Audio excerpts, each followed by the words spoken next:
coming. I'm glad you made it and didn't get lost. So this is Intro to Engineering Design. I'm Emily Moy.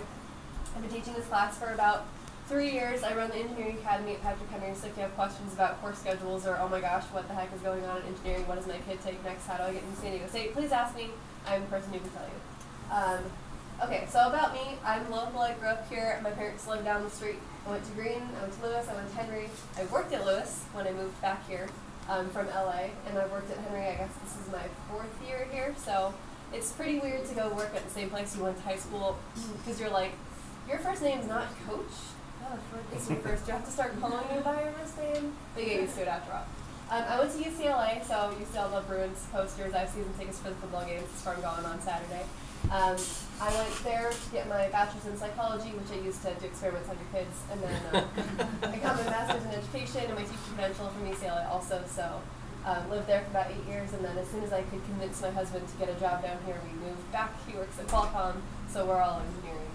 Yay. I knit because I'm an old person now, and I go to bed at 9 o'clock and after I work on my sweater. I fantasize like scary movies. No one will watch it with me in my house. It's just me and my cat. Cool, so here's our overview. Essentially, this is an intro to engineering, so we are essentially totally focused on the design process in this class, which is like the scientific method for engineering nerds. So in my opinion, like way cooler than the scientific method. We are essentially going from problem to prototype and all the steps in between here. So by the time your kid is done, they will have learned all of these things on the board, in addition to getting this nice art credit, which means they don't have to take art or ceramics or any of those things because they will have that F credit done by the time they leave my class, which I think is a great deal because they don't actually have to do very much art, strictly speaking. We learn engineering, sketching, and some drafting stuff, but it's not that inclusive, not that in-depth. You guys, if you don't mind coming all the way in, I know there's not a lot of seating, but I have people on the roof, and I want them to be able to sign in. Hey guys. Alright, wow, I'm like out of chairs. It's never happened before. First period, okay, what is it? They've heard about you. Oh yeah, my reputation precedes Yes. No, it's because you've all got emails from you, and you're like, I've got to find out what this crazy lady's going on about. So yeah, we're going to take it all the way through the design process. We're going to learn how to do an industry standard notebook.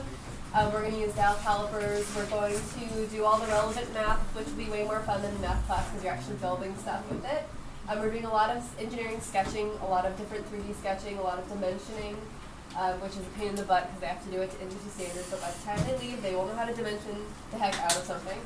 We're going to be doing a lot of 3D modeling on the computer, so they'll be building models with their prototypes before they build them in real life, just like engineers do. And then we'll be doing sections on reverse engineering and virtual design. And most importantly, in my opinion, by the time your kid leaves this class, they will be very, very good at getting up in front of a class and selling their product. Even if they don't feel 100% confident, it's like Shark Tank style, and they will know how to say yes and to any questions that are asked of them. The sophomore engineering teacher always tells me she knows which kids came from my class because when they do their presentations, they come up here and immediately are completely self-assured and very, very compelling, even if they don't actually believe in what they're doing. They're very good at selling it by the end. So they'll all be terrified the first time they do it, and then they'll kind of get over it. So if they like come home and they're all freaked out, just tell them not to worry. I'll walk them through it. Don't worry about it. The grading policies, this is super, super project-based elective class, so only 30% of your grade is in-class work, meaning do you show up and are you engaged? And if you do that, automatically you get that 30%. The rest is all projects and presentations. My general policy is if you fail a project, you're doing it again because you're not leaving this class without being competent in every subject. So if you do not get something, you will be spending lots of lunch times in here with me doing it until you get it right. So there is no, I'm getting an F on something. There is, oh, I didn't do great the first time. Let's do it again until I get the grade that I want. Makes sense? Everyone's feeling good about that? Fantastic. Really, guys, there's no homework in here. If your student tells you, I have to go to Home Depot and spend $300 on lumber for my project, they're lying to you. They don't have to do that. I mean, unless you want to. You can, but you don't have to. Don't let them talk you into buying them stuff. They really don't. Like, they don't need it. If we need stuff, I will email you and be like, hey guys, who wants to donate like 8,000 popsicle sticks for our project? And I'm sure someone will come through with that, but they don't need time for homework and they don't need to buy stuff. If the only reason they're doing homework is either because they were absent and they need to make up a little bit of extra time, or because they weren't using their time in class efficiently and therefore they need to do it at home. But all the time in class we spend essentially, once we get past the first 6 weeks, is for projects. So it's very like, come in, get your computer, get your group, and start working. And we have checkpoint due dates as we go along the projects. I will be sitting with your kid for a lot of the time. I basically walk in circles and just talk to them the whole time. So I will know exactly what they're doing and where they are at all times. And if they're feeling like they're behind and they want to work at home, that's at their discretion. The Inventure software, they can get a free license for 3 years to use at home. They do have to have a PC. Sorry, for Mac users like me, I'll have to find a creative way to get that to work. Most students don't really need it, but if they're like really into it, I'll show them how to do it. I don't like PowerSchool. You might have already noticed that I send you guys obnoxious emails every Friday. PowerSchool doesn't get my grading policy because it's too sophisticated for PowerSchool. I don't grade on it 100%. I grade out of 5 points because it's a little more equitable distribution of grades. So what I'll do is I'll email you every Friday with a grade update. If you're not getting them, please let me know. I'll update your email address. If it's not Friday and you like really need to know, you can always check them on the website. Your kids can log in for you, or if they won't give you their ID, email me, I'll give it to you. Or you can email me, I'll send it to you. And now we have a website tour. So fun. I have terrible handwriting, and I'm horrible at speaking in front of classes. I think it's really boring, so I don't do it. Instead, I put everything on here. This is my website. That's my cat. If you see the cat watching Netflix, you're in the right place. Your kids have all spent lots of time on this website. Here's Introduction to Engineering. You see I'll post stuff on here that comes up, like if SDSU has an event or something, I'll post that stuff, internships. There's a grade link. They go on here. There's your student ID password. They can check in and check their grade. Syllabus is here. Most importantly, all the assignments. So this is all sorted on the bottom bar by unit. We just started Unit 2 as of tomorrow. And if you go through, everything is on here day by day, what we did, and the link to it. So if your student is absent, no big deal. They can just go and check it on the website. A lot of the stuff is turned in online via Google Documents. They all know how to use it. They're all very good at it. We've talked about it for 2 weeks.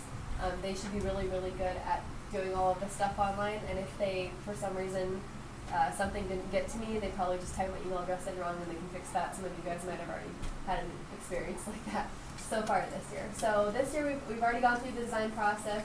They took their first competency today. I wasn't here, so I haven't graded it yet. And then we're going to be moving on to some of our constraints and building some little stuff with wooden tweaks. And I think that's all for this class. However, really briefly, I think all of your kids are in the Engineering Academy this year because we had an insane amount of demand from our 9th graders, which tells me that our 9th graders are pretty fantastic this year.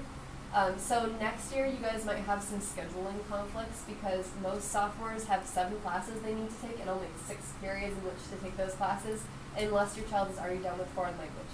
And if they're not, then they'll have a few decision points to make. So just to be prepared in January when they start meeting with their counselors, they will have 3 choices. Choice 1, take PE before school. A lot of kids do that because it's only 4 days a week and it's shorter and it's cool outside in the morning. Option 2, take a class online. Most of my students opt to take history online because history is usually not their strongest subject and they like to get started over the summer and have more time with it. And also, I've heard possibly the online one might be slightly easier than doing it in class, but don't tell anyone I told you that. Option 3, they can just not take engineering their sophomore year and then rejoin the academy once they're done getting all their language stuff out of the way. So just to be aware of that, don't freak out when you hear about that. The district gives us priority for our engineering students to get into those 0 period and online classes, so it should not be an issue. It's just going to be a little bit extra work for that sophomore year. Cool. You have 1 minute left, so if you have any questions about the academy or anything, go. Yes.